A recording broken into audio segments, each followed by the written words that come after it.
आप सुन रहे हैं समाचार एजेंसी ऑफ इंडिया की साई न्यूज में ऑडियो बुलेटिन। नमस्कार, आप सुन रहे हैं समाचार एजेंसी ऑफ इंडिया की साई न्यूज की समाचार श्रृंखला में बृहस्पतिवार 10 दिसंबर का राष्ट्रीय ऑडियो बुलेटिन। प्रधानमंत्री नरेंद्र मोदी ने संसद के नए भवन की नींव रखी तो तरह तरह की बातें सोशल मीडिया पर तैरने लगी। इस बीच कांग्रेस पार्टी ने पुराने और नए संसद भवन की डिजाइन की तुलना करते हुए बताया, स्वदेशी और विदेशी का मुद्दा भी उछाल दिया। साथ ही कहा कि नया संसद भवन बनाना अंतिम संस्कार के वक्त डीजे बजाने जैसा है। पार्टी के सीनियर लीडर जयराम रमेश ने कहा कि पुराना संसद भवन का आकार मध्य प्रदेश के 64 योगिनी मंदिर जैसा है, जबकि नई बनने वाली इमारत अमेरिकी सरकार के रक्षा विभाग की इमारत पेंटागन जैसा है। कांग्रेस नेता के इस ट्वीट पर तरह तरह की प्रतिक्रियाएं आने लगी हैं।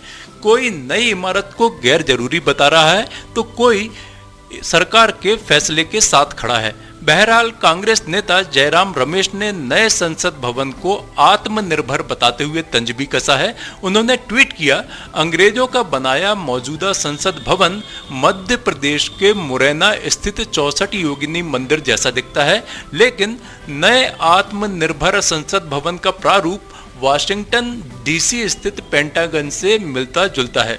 जयराम रमेश ने पुराने संसद भवन और नए संसद भवन की डिजाइन के साथ ही साथ 64 योगिनी मंदिर और पेंटागन की तस्वीरें भी शेयर की हैं। वहीं कांग्रेस प्रवक्ता जयवीर शेरगिल ने कहा, नई इमारत की आधारशिला रखने का निर्णय हृदयहीन, संवेदनहीन और बेशर्मी से भरा है, खासकर ऐसे समय में जब देश आर्थिक मंदी के दौर से गुजर रहा है। बीजेपी लोगों को राहत देने की बजाय फालतू जुलूस निकाल रही है। उन्होंने कहा, सरकार का ये कदम अंतिम संस्कार के वक्त डीजे बजाने के बराबर है। एक तरफ काले कृषि कानूनों के माध्यम से भाजपा ने किसानों की आजीविका पर बुलडोजर चला दिया, दूसरी तरफ वह जनता का पैसा भवन निर्माण पर खर्च कर रही है, जिसकी आवश्यकता नहीं थी, लेकिन वो ऐसा कर रही है अपने अहंकार को संतुष्ट करने के लिए। शेरगिल ने दावा किया कि महत्वाकांक्षी सेंट्रल विस्टा प्रोजेक्ट के हिस्से के रूप में नए संसद भवन की आधारशिला रखने का काम किसानों से रोटी छीनने के बाद केक की दुकान खोलने जैसा है।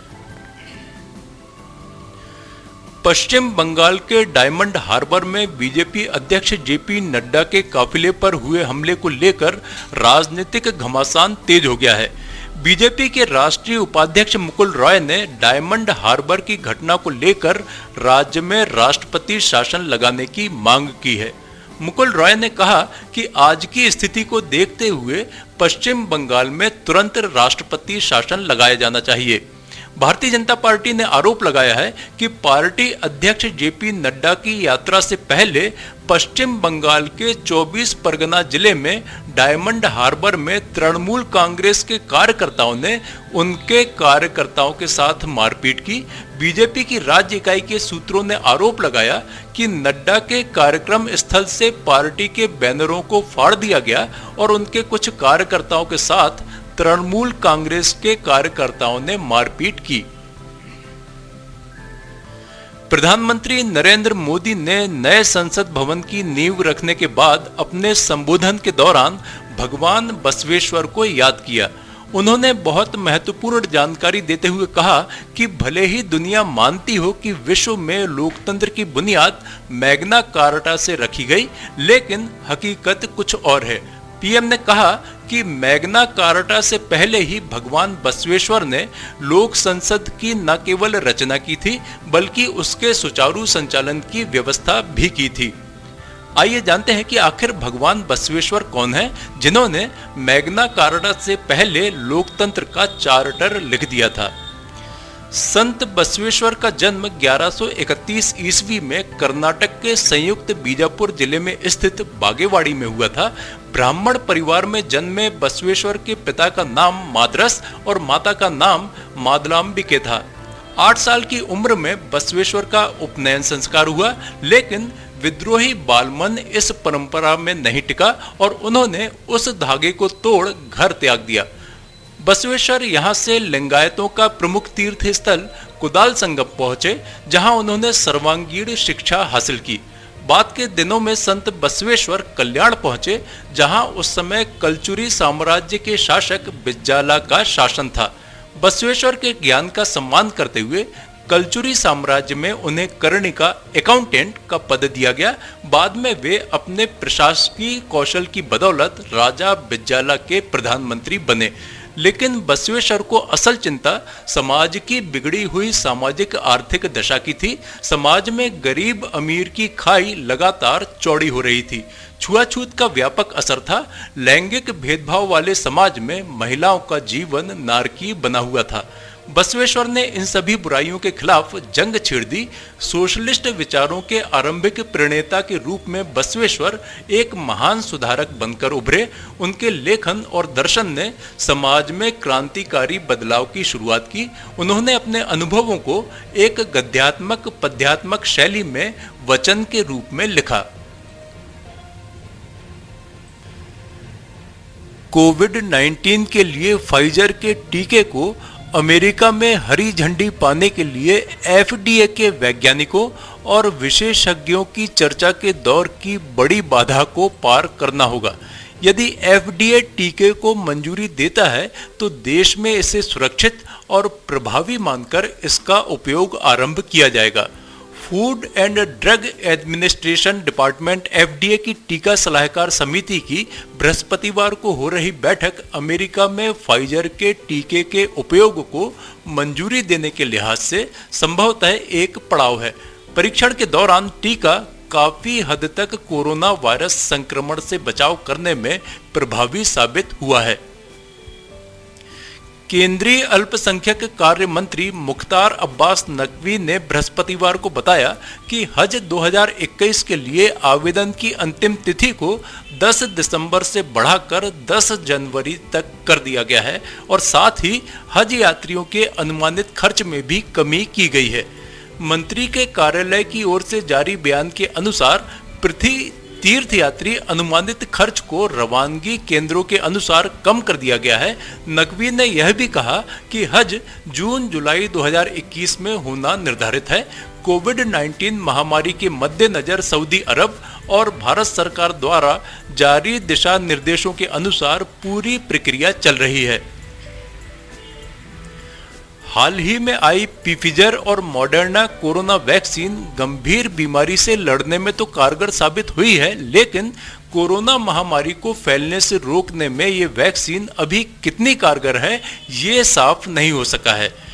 इन वैक्सीन के ट्रायल में इसी बात का पता लगाया गया कि वैक्सीन लगाने के बाद लोग कोरोना से बीमार पड़ते हैं या नहीं। हालांकि इस बात की गुंजाइश बनी रहती है कि टीकाकरण के बाद भी लोग कोरोना वायरस से दूसरे लोगों को संक्रमित कर सकते हैं, क्योंकि ट्रायल में कोरोना के प्रसार को रोकने को लेकर कोई बात नहीं कही गई है। खासकर ऐसी स्थिति में जब टीकाकरण के बाद मरीज लापरवाह हो जाएं और मास्क पहनना छोड़ दें।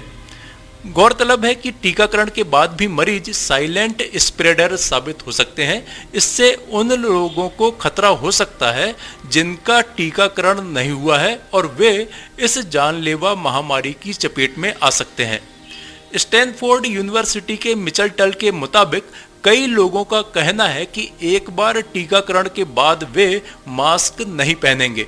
उन्होंने कहा कि लोगों को मालूम होना चाहिए कि वे कोरोना के साइलेंट स्प्रेडर साबित हो सकते हैं। उनसे ये महामारी दूसरे लोगों तक पहुंच सकती है। समाचारों के बीच में हम आपको यह जानकारी भी दे दें कि मौसम के अपडेट जानने के लिए समाचार एजेंसी ऑफ इंडिया के चैनल पर प्रतिदिन अपलोड होने वाले वीडियो अवश्य देखें। मौसम से संबंधित अपडेट मूलतः किसानों, निर्माण कार्य, यात्रा या समारोह आदि के लिए फायदेमंद साबित हो सकते हैं। समाचार एजेंसी ऑफ इंडिया के द्वारा अब तक मौसम के जो पूर्वानुमान जारी किए गए हैं वे 95 से 99% तक सही साबित हुए हैं। चीन के एविएशन रेगुलेटर ने कहा है कि जिन देशों में कोरोना का ज्यादा खतरा है वहां जाने वाली स्पेशल फ्लाइट्स के केबिन क्रू को डिस्पोजेबल डायपर्स पहनना चाहिए, जिससे उनके बाथरूम जाने में कटौती हो सके। इसके साथ ही यह तर्क भी दिया गया कि ऐसा करने से कोरोना वायरस के संक्रमण का खतरा कम होगा। चीन के सिविल एविएशन एडमिनिस्ट्रेशन CAAC द्वारा जारी नई गाइडलाइंस में एयरलाइंस, फ्लाइट और केबिन क्रू के लिए यह सिफारिश की गई है। CAAC द्वारा अपनी वेबसाइट पर जारी सिफारिश में कहा गया है कि ये गाइडलाइंस उन सभी चार्टर फ्लाइट्स पर लागू होंगी जो ऐसे किसी देश या क्षेत्र से चीन की तरफ आएंगे या फिर यहां से जाएंगे जहां 10 लाख लोगों पर 500 से अधिक कोरोना संक्रमण के मामले हैं। इसी गाइडलाइंस के personal protective equipment PPE section में डायपर की सलाह दी गई है। इसमें वायरस के खतरे से बचने के लिए केबिन क्रू को डिस्पोजेबल डायपर्स पहनने के साथ ही उन्हें टॉयलेट का उपयोग नहीं करने को कहा गया है। हालांकि विशेष परिस्थिति में वे टॉयलेट जा सकते हैं। आप सुन रहे थे समाचार एजेंसी ऑफ इंडिया की साई न्यूज में शरद खरे से बृहस्पतिवार 10 दिसंबर का राष्ट्रीय ऑडियो बुलेटिन। शुक्रवार 11 दिसंबर को एक बार फिर हम ऑडियो बुलेटिन लेकर उपस्थित होंगे। आपको ये ऑडियो बुलेटिन यदि पसंद आ रहे हो तो आप इन्हें लाइक, शेयर और सब्सक्राइब अवश्य करें। सब्सक्राइब कैसे करना है यह प्रत्येक वीडियो के अंत में हम आपको बताते ही हैं। अभी आपसे अनुमति लेते हैं। नमस्कार। नमस्कार दोस्तों, हम आपको आज बताने जा रहे हैं कि समाचार एजेंसी ऑफ इंडिया के साई न्यूज़ और समाचार एजेंसी ऑफ इंडिया के चैनल को आपको किस तरह सब्सक्राइब करना है। सबसे पहले आप अपना ब्राउज़र खोलिए, या तो ब्राउज़र खोलेंगे या फिर आपके पास यूट्यूब का ऐप होगा उसे खोलिए, या तो ब्राउज़र में youtube इसके बाद डॉट लगाकर com youtube.com आप खोलेंगे। यूट्यूब आपका खुल जाता है। यूट्यूब में आप लॉगिन हैं, साइड में यहाँ आपको लॉगिन करना होगा। लॉगिन करने के बाद आप इसमें टाइप करिए, इस जो आपका ये इसके अंदर LIMTYKHARE आप टाइप कीजिए। जैसे ही आप ये टाइप करते हैं लिमटी खरे खुल जाता है। आप देखिए यहाँ लाल रंग का ये बना हुआ है, आप इस पर जैसे ही क्लिक करिए ये अब आपके सामने ये सब्सक्राइब बटन आ रहा है। इसमें आप इसको दबाइए। जैसे ही आप ये सब्सक्राइब बटन को दबाएंगे ये इसका रंग लाल नहीं रह जाएगा। इसके बाजू में ये देखिए घंटी का बटन, बेल जो है, बेल को आप पुश करिए। बेल में नोटिफिकेशन आप ऑल कर दीजिए। जैसे ही आप नोटिफिकेशन ऑल पुश करते हैं वैसे ही आप समाचार एजेंसी ऑफ इंडिया की इस चैनल को सब्सक्राइब कर देते हैं। अब हम आपको बताते हैं समाचार एजेंसी ऑफ इंडिया के अगर होम में आप देखेंगे तो होम में आपको शुरू के 4-5 जो वीडियोस हैं वो आपको दिखाई देंगे। इसके वीडियोस में अगर आप जाएंगे तो वीडियोस में आप देखिए अभी तक जितने भी वीडियोस अभी तक डले हुए हैं सारे के सारे वीडियोस आपको इसके अंदर दिखाई दे जाएंगे। आप जो भी वीडियो चाहें, आप इसको जो भी वीडियो आप चाहते हैं उस वीडियो को आप चाहें तो क्लिक करके खोल सकते हैं, उसे आप देख सकते हैं।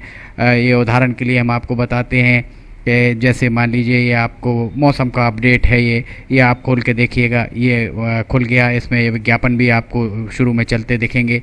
इसके बाद आप बैक करके वापस जा सकते हैं। प्लेलिस्ट में अगर आप जाएंगे तो प्लेलिस्ट में आपको बहुत सारी चीज़ें, बुंदेली लोकगीत, हास्य, Sai news, cartoons, weather update, audio bulletin, Limty की लालटेन एक विशेष प्रोग्राम इसमें होता है, वीडियो न्यूज़, रिलीजियस फार्मूलाज जो भी बच्चों के उपयोग के लिए, स्पेशल रिपोर्ट, कविताएं, citizen reporting, architecture, daily news, appeal अगर किसी के द्वारा अपील की जा रही है तो वो वॉइस न्यूज़, मीडिया मीमांसा, हिंद गजट की सुर्खियां और अदर्स में बहुत सारी चीज़ें आपको मिल जाएंगी। इसके बाद कम्युनिटी में अगर आप जाते हैं, इसकी कम्युनिटी में जाएंगे तो आपको अब तक कितने भी वीडियोस जितने भी डले हुए हैं वो सारे के सारे आपको मिल जाएंगे।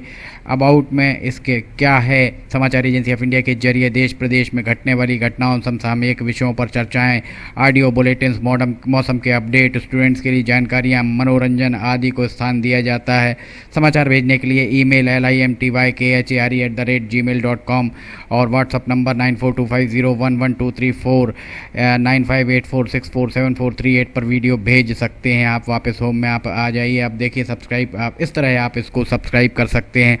सब्सक्राइब ज़रूर करें और अपने दोस्त मित्र यारों को कराएं, ताकि जैसे ही आप सब्सक्राइब करते हैं, सब्सक्राइब करने के बाद इसमें जितने भी वीडियोस आएंगे वो तुरंत आपने, चूँकि ये बेल आइकॉन जो हमने आपको दिखाया है, बेल आइकॉन आपने पुश किया है, इसलिए जितने भी वीडियोस आएंगे वो सारे के सारे वीडियोस आपको तत्काल मिल जाएंगे। नमस्कार।